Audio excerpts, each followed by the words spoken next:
Thank you very much, Malte. Thank you very much, Neil, for your very generous introduction. First of all, I'd like to thank the ICFC for inviting me to speak to you today, and also to thank you all for coming this afternoon. As Neil mentioned, Kate and I were posted twice in India. I'm very happy to see our colleagues from the Indian High Commission, former colleagues from the Canadian High Commission in New Delhi on 2 different postings, as well as experts on India who are much more knowledgeable than I am. So thank you very, very much for coming this afternoon. I think once you visited India, India is a place that evokes strong emotions, and either you get hooked or you don't. And it reminds me a little bit of a song that the Eagles sang called Hotel California, and there's a line in it that says, "You can check in, but you can never leave." I think that's the case with India. This little talk this afternoon has given me an opportunity to think back on 30 years, not all sequential, but experiences of 30 years ago and even more, as well as more recent experiences, both official through the diplomatic notes, but also some personal and family perspectives on the experiences that we did have in India. My first experience in India was not a government experience. And it's what High Commissioner Chatwal mentioned. It was actually through an NGO, and oddly enough, Elliot Tepper's first experience in India was through the same NGO, which was the Experiment in International Living. And I went as the leader of the summer exchange group to Visakhapatnam on the Bay of Bengal. We lived with family there. The families were not paid for this. Each member of the group lived with the family. And then we planned a cross-country tour of India with the families who were our hosts, and we took one member of each family on the tour. So we lived with the family. We got to know how families lived in that particular part of India. And also we benefited from the knowledge of the families in planning the tour and gaining the insights of our host families and their members. So I think that underlines very, very much what the High Commissioner was just saying, that there is tremendous value in smaller organizations, people-to-people organizations. And I wouldn't say that that is an area that's being overlooked. It has been very much part of the direction I think that Canada and India have tried to pursue and to promote, not only government-to-government contacts and trade and investment and the obvious kind of classic areas of diplomacy, but also people-to-people contacts. And again, the importance of NGOs is extremely important. When I came back from India, I decided it was a bit lonely there and I better get married, so I did that. She's still here 35 years later. So we decided we would join the Canadian Foreign Service, which we did. And I say we because it is a big mutual investment in your life. And when we were asked where we would like to go, as a result of my experiences in India and our shared preferences, we asked to go to India. And usually what happens in the personnel department of many foreign ministries, but certainly not the Canadian one, is if you have expertise or interest in a country, they will send you totally in the opposite direction.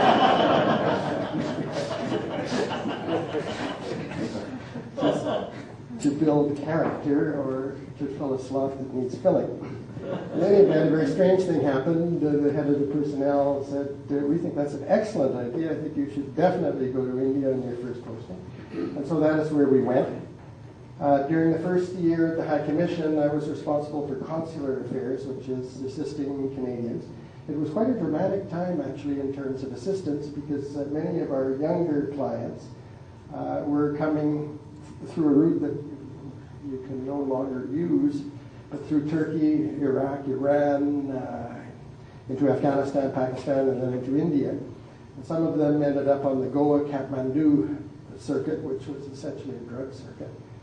and many of them had drug-related problems at that time, with some quite catastrophic situations.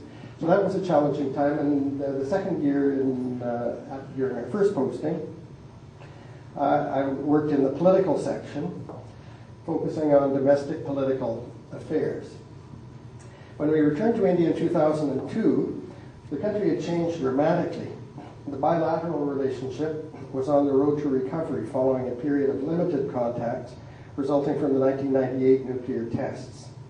Our 3 years in India, in New Delhi, coincided with a period of unprecedented diplomatic, trade, and institutional activity, which strengthened existing ties and laid a foundation for cooperation in entirely new areas. The title of my presentation today is a very general one. It is Diplomatic Notes, Perspectives on India. And with respect to one perspective or one question we were frequently asked, that is, what has changed the most since you were here before? What are the main changes that you see? And what are the changes really that affect the bilateral relationship, as well as obviously social changes and economic changes as well? So I would like, in the first part of my talk, just to identify some of these areas where I feel that there have been changes. They're perhaps a little bit disorderly, but I'll list some of the ones that occur to me, and there may certainly be others that occur to you. And also there are obvious areas where changes have been less prevalent or slower. This is an undertaking fraught with some difficulty, since I believe there's a certain measure of truth in the maxim, whatever may be said about India, the opposite is also true.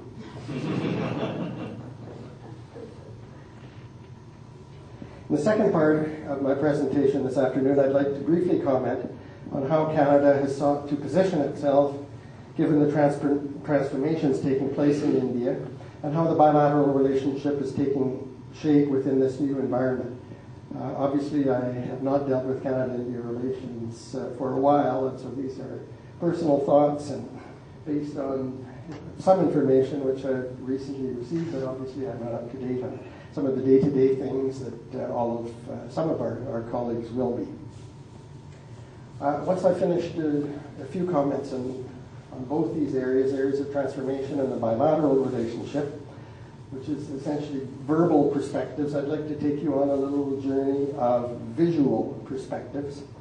And these are black and white photographs. This is all this technology here.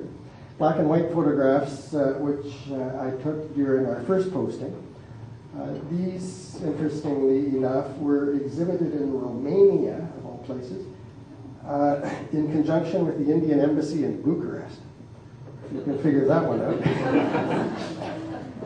What happened was we were posted to Romania for reasons which I still don't entirely understand, after we were posted in India. And I had some black and white photographs, 11 by 14s, which I'd taken in India during our posting there. I had developed quite a nice relationship with a photography shop in Connaught Place called Mahatas. I don't know. Yes. And there was an older Mahata who has died, who took an interest in the black and white photographs that I had taken. And he enlarged them to what at that time was an enormous size, which was 11 by 14. And he said, you should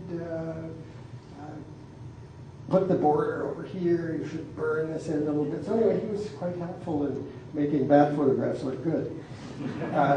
And then subsequently, when I came back to Delhi in 2002, I continued with my photographic pursuit. I went back to Mahata and I did exactly the same thing, or it was a reciprocal arrangement, but with his son, who also took an interest in the color photographs that I was taking. And he was very helpful in some of the high-tech areas of making these photographs look as good as they possibly could. So it was very nice over this period of time to have developed this relationship, this photographic relationship with Mahatas and with the Mahata family. So after I've as I say, made the comments on changes which have taken place and the bilateral relationship. I'll just change it to here's black and white. I think don't track the presentation which I'm going to make. I found it a little bit difficult, for example, to get a picture of nanotechnology. So, interesting enough, each group does sort of track the other. There are some cultural shots, there are some tourist shots, there are some shots of monuments, and there are some shots of wildlife, some of which raise questions about preservation of wildlife and so on in India. But they're grouped, and I hope you will find them interesting. They're not meant to be anything more than some images of India seen through the eyes of one Canadian diplomat. Let me start with when we returned to India in 2002. What about just our immediate environment? First of all, we returned to the same diplomatic compound in Chanakapuri in 2002 that we left in 1975. We'd arrived in India in 1973, and that chancery had just really been open for about a year, so it was brand new. And we were amongst the very first Canadian diplomats to work in it. However, the changes within the compound were enormous, reflecting the pace of change within the country.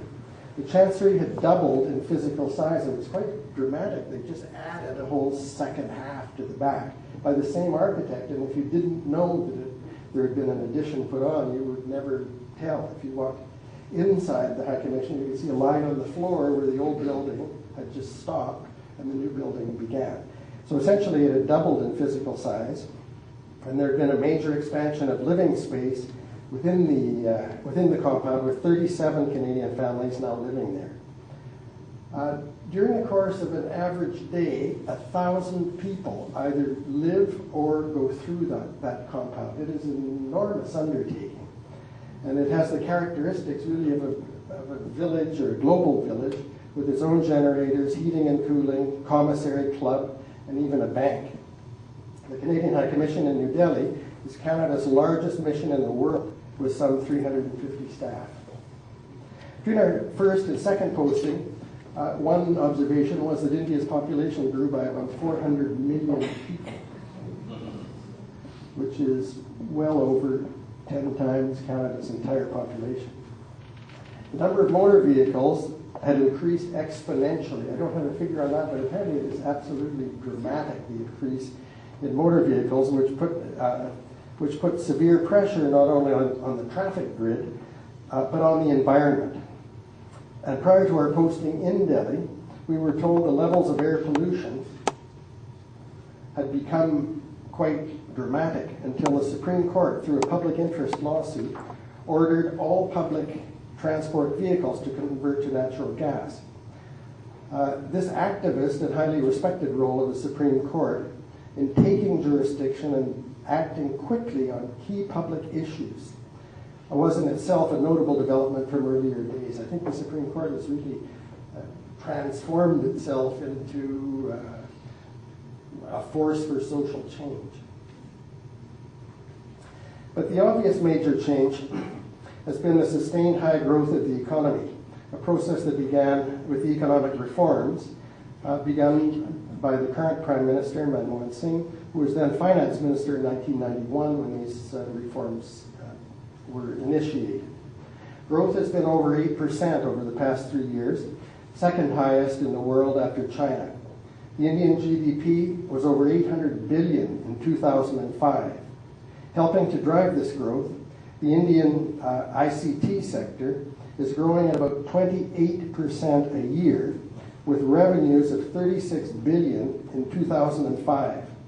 The President of India, in his Independence Day speech in August, set a target of 200 billion in revenue by 2012, with job opportunities growing from 1 million to 9. Sorry, there's a lot of numbers here, but the point is, this is huge growth. 1 million to 9 direct jobs and 6 million indirect jobs by 2010. So in the next 4 years, which is quite amazing. According to Time magazine, India now has 23 billionaires, 10 of whom are new this year. with a combined net worth of $99 billion, an increase of 60% from the year before. There are 83,000 millionaires, defined as an individual with assets of more than $1 million US, up 37% from 2 years ago. And a growing middle class, and I'm not sure the exact number, but I always hear 250, 300 million. Is that about right?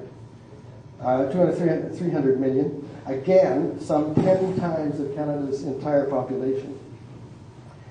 This economic growth has in turn driven consumer demand in all areas, including construction. And when you go around Delhi, again, I don't have exact numbers, but when we arrived, there weren't very many malls. And when we left, there were a jillion malls. They were growing tremendously all over the place, and there's huge growth in that area. There's tremendous investment which is going on. The availability of luxury products of all kinds and rapidly changing lifestyles, particularly for the younger generation, that is benefiting from the economic boom. This raises the question of the extent to which societal and traditional values are changing as a result of the influx of Western culture. What are the effects of such changes on the family unit, on the joint family, arranged marriages, and the role of women, for example? Quite apart from India's economic performance has been its growing role on the international stage. There's a long lineup of major countries vying for India's attention, and there's rarely a day in New Delhi when India does not play host to a foreign dignitary, very frequently heads of state and government. Recent examples of India's regional and international leadership include India's role in the post-tsunami period when the Indian Navy in particular was very active in assisting neighboring countries who've been badly hit by this tsunami. In Afghanistan, India has contributed more than $600 million to reconstruction, making it one of the top international contributors.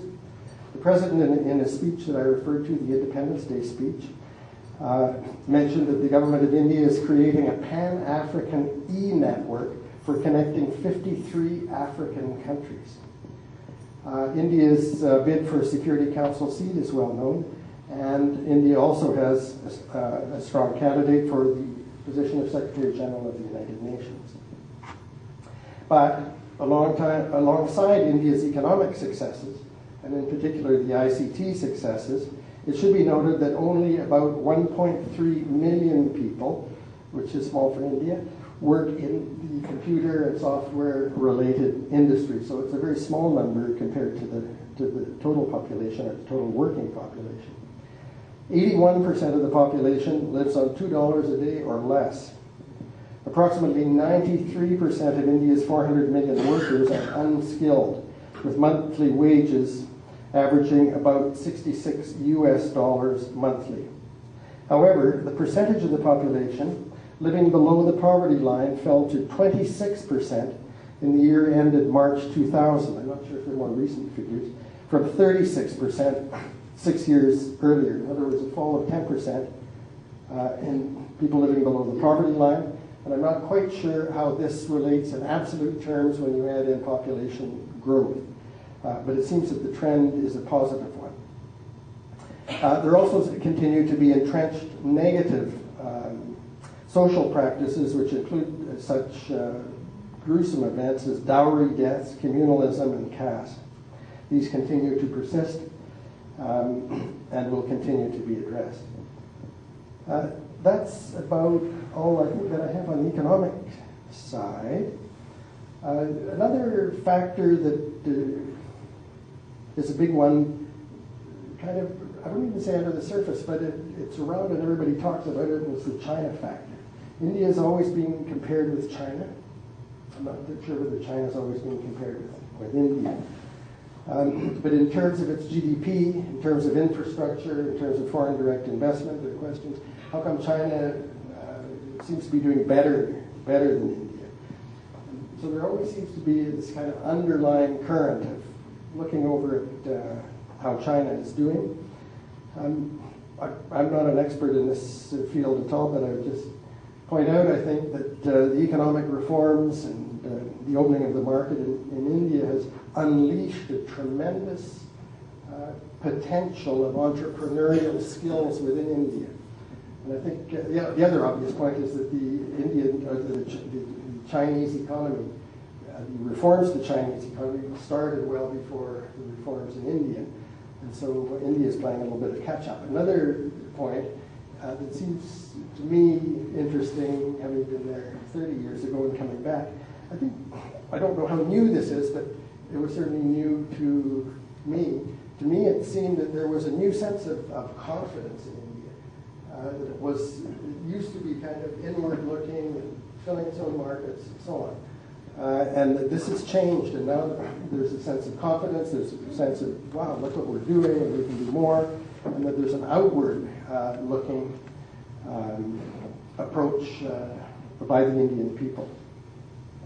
Another factor that I've got is the role of NRIs. I'm not sure, are you an NRI when you're in Canada? You're an NRI if you're in India, referring to non-resident Indians.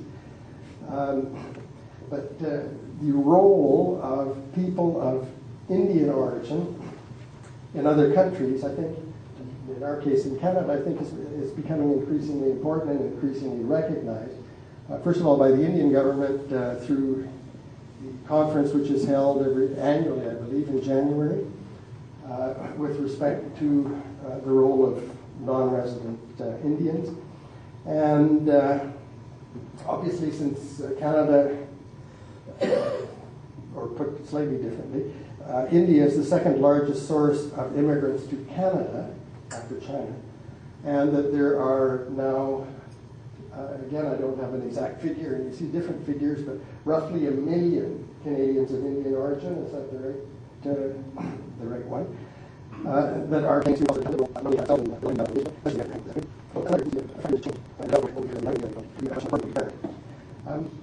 another thing is, with respect to the bilateral relationship, and I'll get into that in a minute or two, there were a huge number of new emerging fields of bilateral cooperation. Some of them I'll chat about just a little bit later, but I'll just run through some of them that weren't on the screen at all when we were there before. One is education. With the exception of Shastri and academic exchanges, there was very little emphasis on recruitment or university to institute linkages and so on. When we were there, this was an exploding area. Every week you'd find out the university of something had come to India and tied up with another university or an institute. All of this was kind of happening a little bit under the surface, and again, as the Commissioner mentioned, a lot of these things are operating as they should and as they must, under the radar screen of government and out of the diplomatic notes and so on, as institution to institution, as university to university, and so on. Science and technology is another huge area. We have, I think, turned the corner on the nuclear issue, and all of a sudden that is an area of cooperation instead of irritation. Counterterrorism is counterterrorism. Canada and India established the first working group on counterterrorism. The environment is another big one. Infrastructure, energy, including oil and gas, legal, there's an exchange between our Supreme Courts, as well as health research. These are a few of the notable changes which characterize the new bilateral environment, and you may have other ones to add. Let me just say a few things now about the bilateral relationship itself. I've tried to kind of paint a few of the changes which have taken place since we were in India quite a long time ago. And again, I reiterate that these are personal comments, and some of which are based on experience that I had in Delhi, but these are not meant in any way to be official or diplomatic notes, since I've left that part of the world. A couple of general comments just to start off with. I mentioned that India is a country that evokes strong emotions. That is true, I think. I don't know whether it's as true now or it used to be, because as it used to be. Perhaps because India is changing, but you don't find many people who are blasé about India. You take it or leave it. Either they like it or they don't. That is also true in the bilateral field as well. The other thing is, which is obvious, but if you think about it, it actually makes some sense. India and Canada are far away from each other. that's obvious. We're on different sides of the globe. But when you're trying to set up meetings, for example, or you don't drop into India.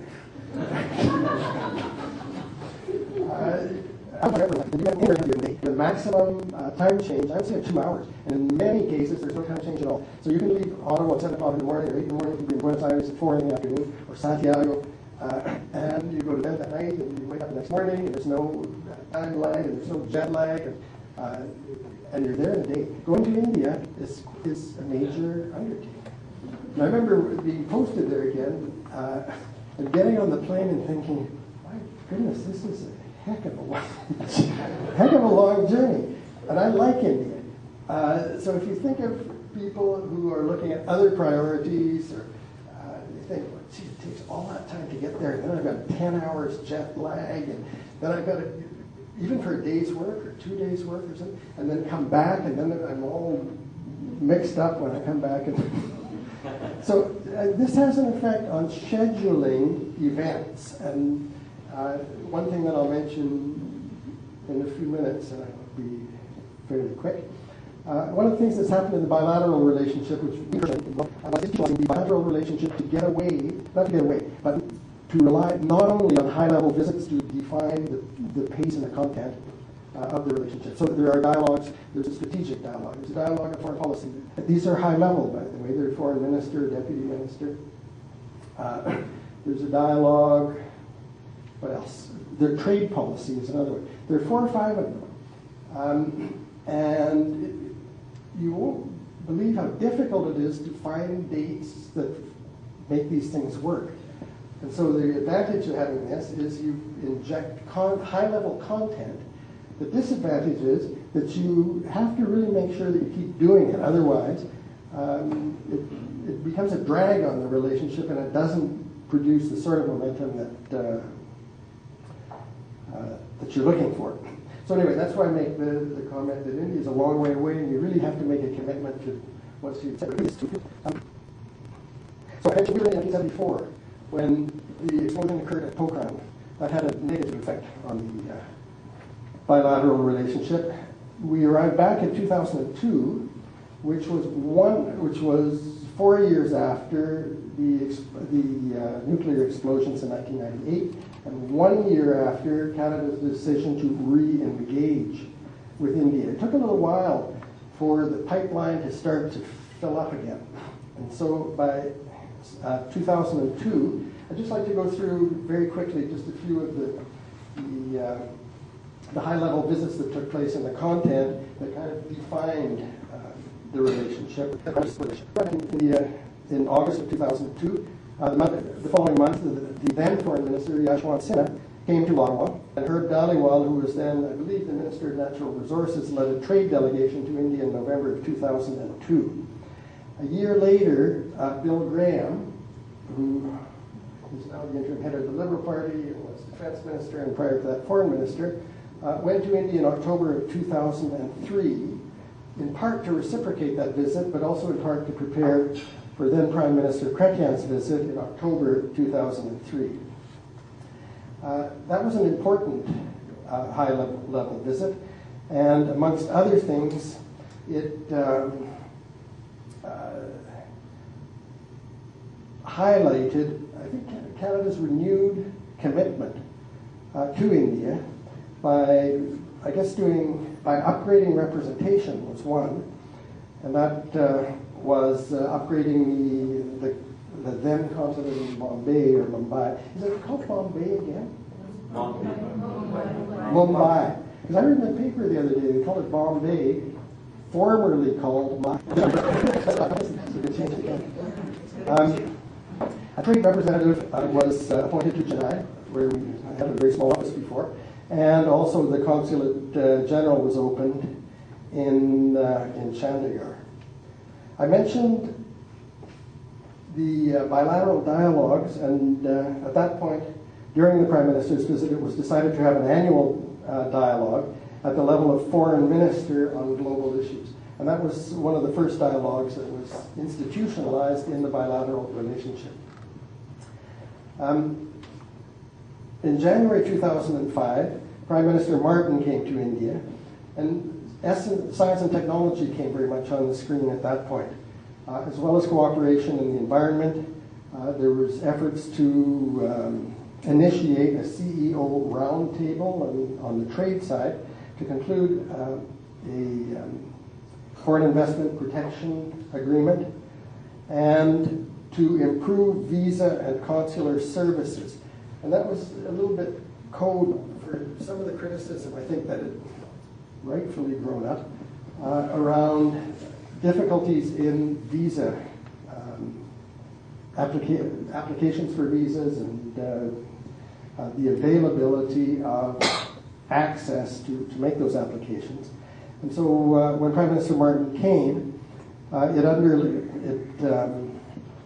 was a moment that highlighted the opening of 9 visa application centers across India.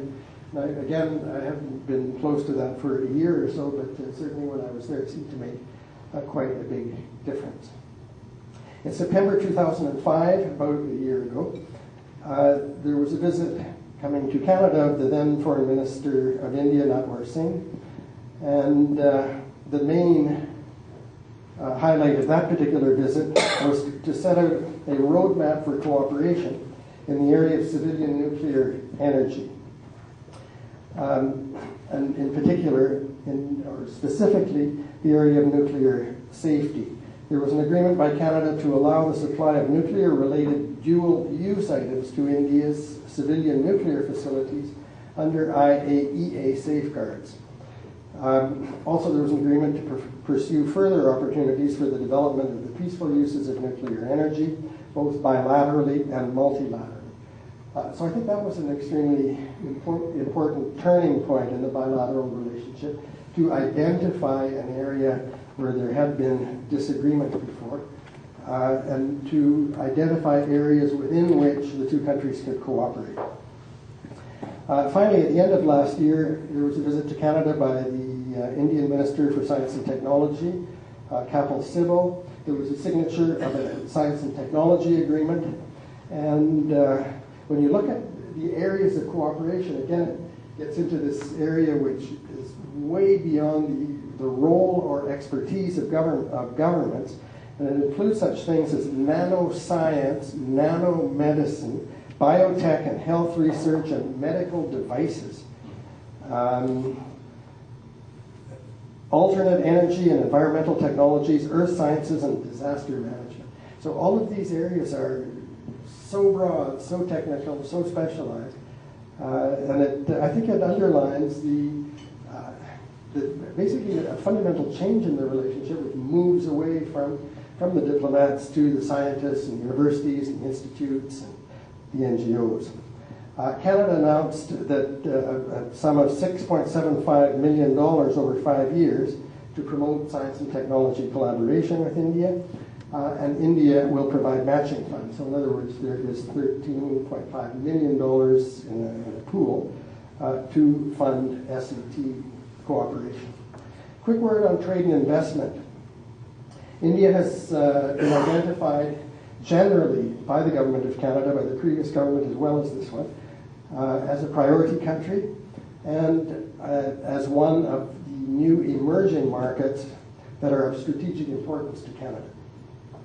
The trade figures are pretty modest, quite frankly, and there's lots of potential for improvement, but there was a record set in 2005 with bilateral trade reaching $2.9 billion, with a 25% growth in Canadian exports. Our exports to India were about $1 billion, and imports to India were about 1.9. Indian investment in Canada in 2004 was 62 million, and Canadian investment in India rose to 251. These are new figures, and so they are encouraging, but I think if you consider, for example, just in trade, I think our trade with the U.S. is $1.5 billion a day. So there is definitely scope for improvement on the trade side. The Government of Canada, as I understand it right now, is developing an India commerce strategy with specific priorities. Quick word on immigration. I've mentioned the so-called VACs, the Visa Application Centers. One personal observation, whenever I traveled in India, particularly south of Delhi, like in Bombay or Chennai or Hyderabad or Bangalore, you could talk about anything: trade, investment, culture, nanoscience, and it would always turn to visas.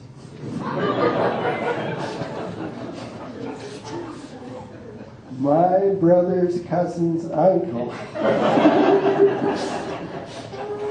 applied at the Canadian High Commission. Or if you want trade, how come you don't give our business people a visa without hassling the poor individual? Anyway, that was one of the impetus, if that's the right word, for the establishment of these visa application centers. I just note that the immigration section in the Canadian High Commission is by far the largest in the High Commission. It has more than 100 staff and over 20 Canadian officers. So anyway, I hope that some of these backlogs are being dealt with, and I must tell you, I don't deal with immigration. That's what I used to say also. A quick word on CEDA. One of the major developments that happened when we were posted between 2002 and 2005 was the decision of the government of India to do two things. One, to prepay long-term development loans all in one lump. And that created great consternation in Ottawa. They didn't know what to do with this money. And also to signal the end of the bilateral program. Sarah and I were talking about it, and our best recollection is $143 million in prepayment. I don't know, is that the right figure? That's what we remember. And the bilateral program of about $50 million was to be phased out, and I think that it now has been phased out. The Canada Fund, which is basically High Commission operated, is still operating, and I believe that multilateral funds, which may be sent to India, are still forwarded through the multilateral organizations by Canada. On cultural and public diplomacy, a word on Shastri. I'm a big fan of Shastri. I think they've done a great job over the years. They were there when we were first hosted. I think they were established in 1968 or so. 68. 35 years, I think they had a little while ago. For whatever reason, this isn't a very nice thing to say, but they always seem to either have a problem from one side or the other. And they've done such good work over the years, and I really do hope that they can find a stable source of funding to continue this. There is a memorandum of understanding that Shastri concluded with the government of India. It has revised terms of reference. It is becoming much more relevant. I think the research which is being done is meant to be much more practical and just, what would I say, theoretical research that's put on a shelf that nobody knows is there. So I think that they're trying to do the right thing, and I wish them the very best of luck. Co-production treaty is still on the agenda, I think. Why it is absolutely beyond me, but it is. Education, I mentioned, was a new area of cooperation, which is very, very big. And finally, I'd just like to mention that the provinces also have identified India as a priority country. Many of the premiers have visited India not so long ago, or have planned visits, and many have long-standing cooperative arrangements with India and are intensifying their levels of activity. So I'm just going to come to the end here. I just have a couple of observations that I would make on some of these enormous changes. First of all, the past 5 years have seen an unprecedented activity at all levels of the relationship. There's been a conscious effort on both sides to strengthen the relationship through a process of regular high-level consultations, which I referred to, which include strategic and global issues, trade policy, foreign policy, as well as on specific high-priority issues such as counterterrorism. The key to the success of such consultations is that both sides find them productive and useful. Having made these commitments, it will be important to ensure that the momentum is maintained. The increasing scope and depth of the relationship is quite remarkable. It's also to be noted that in many areas, cooperative efforts extend well beyond the role of government in such areas, for example, as science and technology or education, as I mentioned before. This, however, is very much in keeping with Canada's and India's desire to foster links at all levels of society. A comprehensive framework for cooperation is now in place. The job ahead will be to give substance to it, to the mutual benefit of both countries. The bilateral relationship has often been described more in terms of its potential than current levels of cooperation. I certainly hope, and I am sure, that we are now well placed to begin to unlock that potential. Thank you.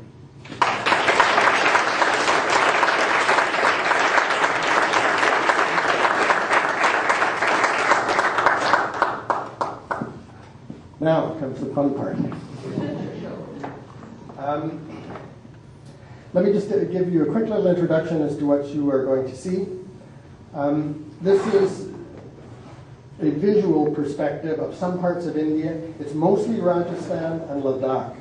It just so happens that these seem to fit together fairly well. I mentioned the black and whites, which I'll start with, are from the 70s, and the colors are from 2002 to 2005. As I mentioned before, they don't track what I've just been speaking about. Well, they deal with culture, monuments, wildlife.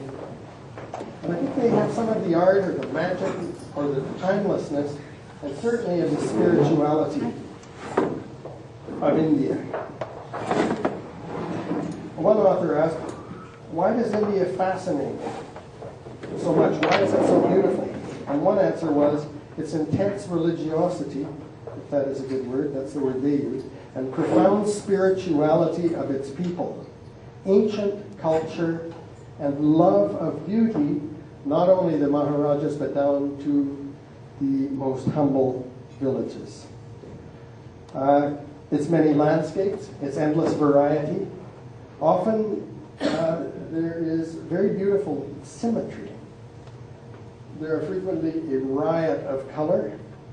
And one feature which I like is the juxtaposition of imposing architecture of one type or other with everyday life going on around it.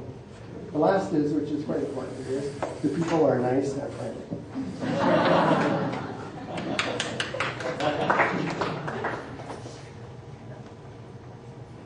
Okay, we'll start with this one.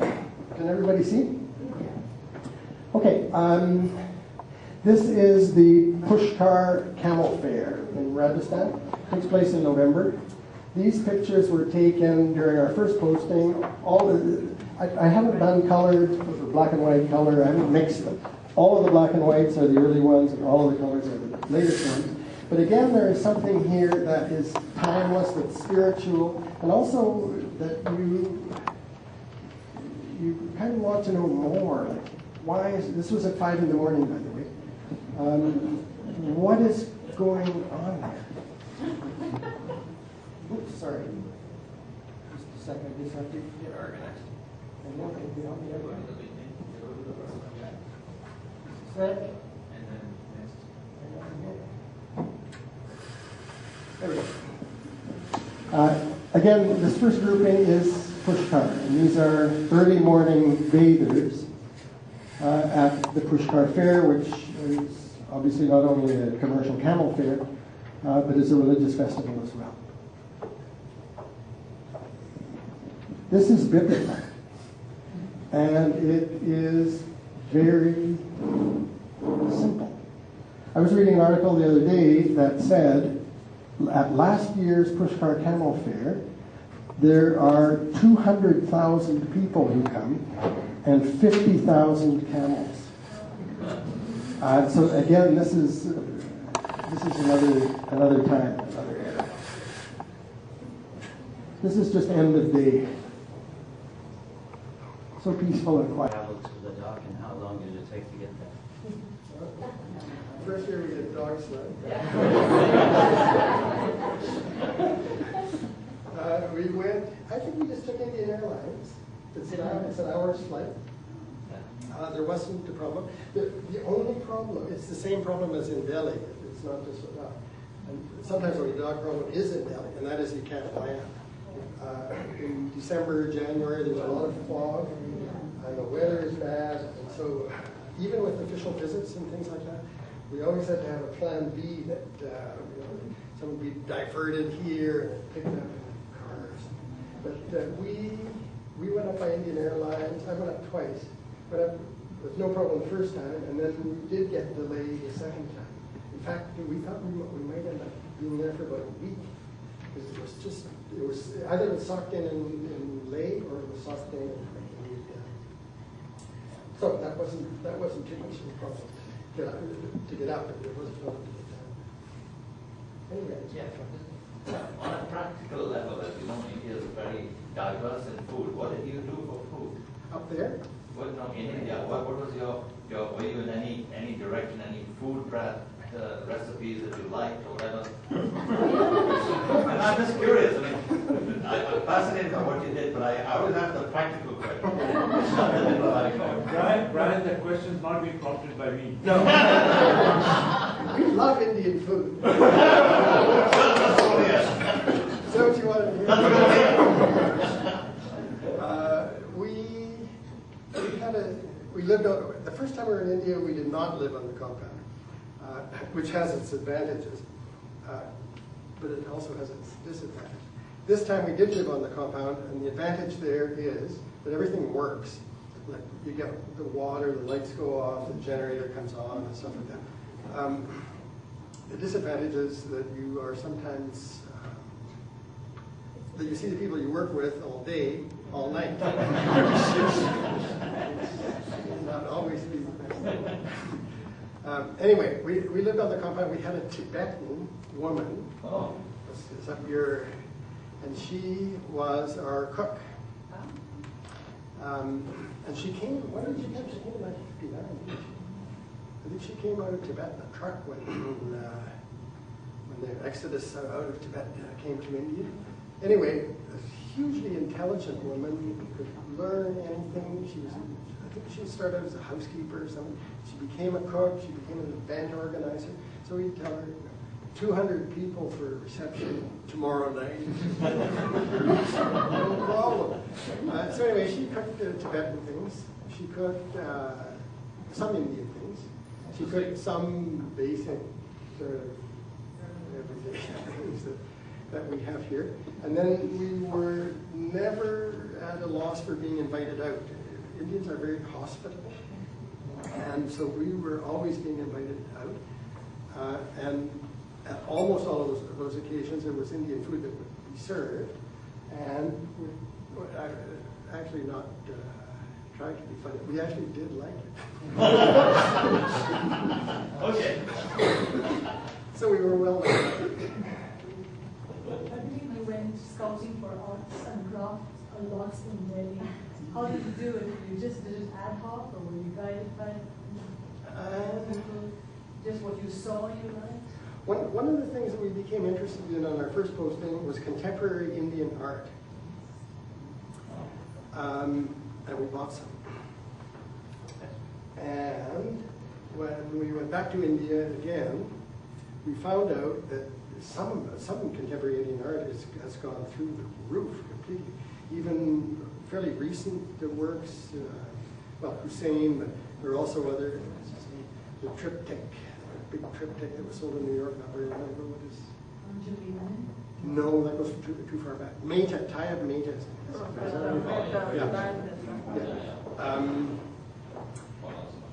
Yeah, those are, I think it was 150,000 US. But then there was other paintings that were sold for much more than that. Anyway, we developed an interest in that. And yes. I sort of enjoyed,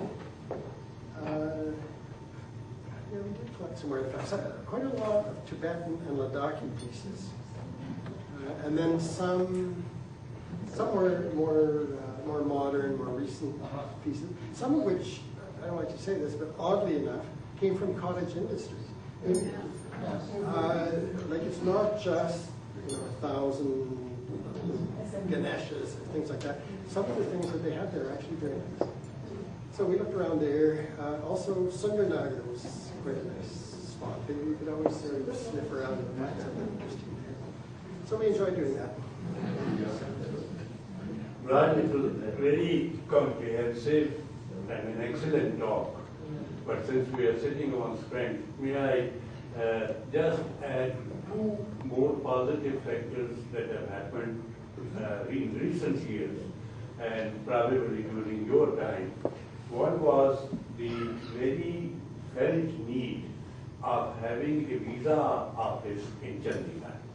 Because a lot of people, or a vast majority of people who are coming to Canada in immigration are coming from Punjab, Haryana, Himachal, that area.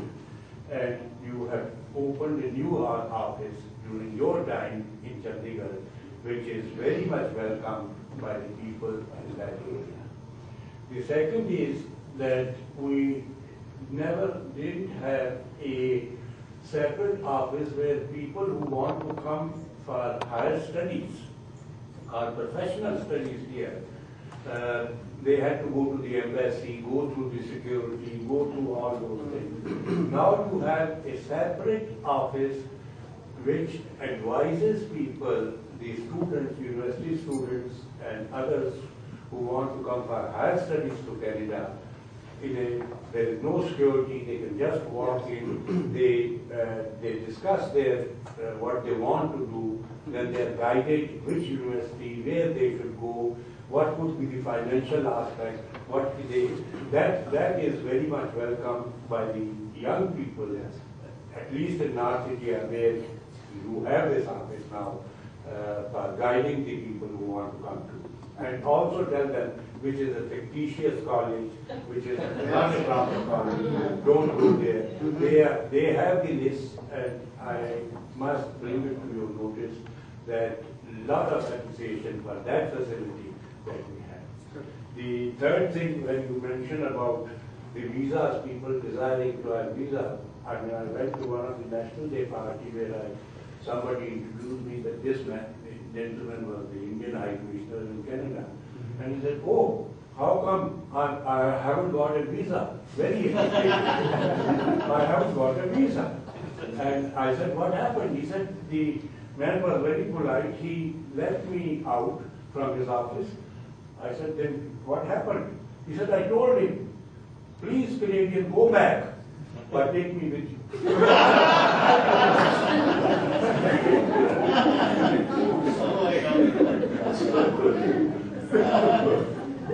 Well, if there are no more questions, I was thrilled to learn when Brian agreed to be a member of the board of directors of ICFC. I was quite excited when he agreed to talk to us this evening. On behalf of your colleagues on the board of directors, on behalf of all of us, I'd like to express my heartfelt thanks for a very inspiring, thought-provoking talk this afternoon. Your photographs were breathtaking and a veritable feast for the eyes. Thanks for painting such rich landscapes of India. Very much appreciated. Thank you, Brian.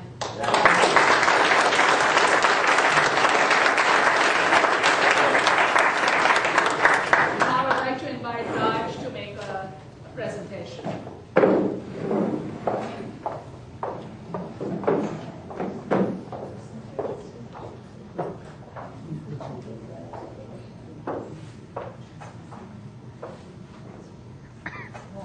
Thank you so much for such an enlightening presentation. And this is just a token of our appreciation to you for making good time for us from your busy schedule. And this is on behalf of the ICF members. Thank you very much.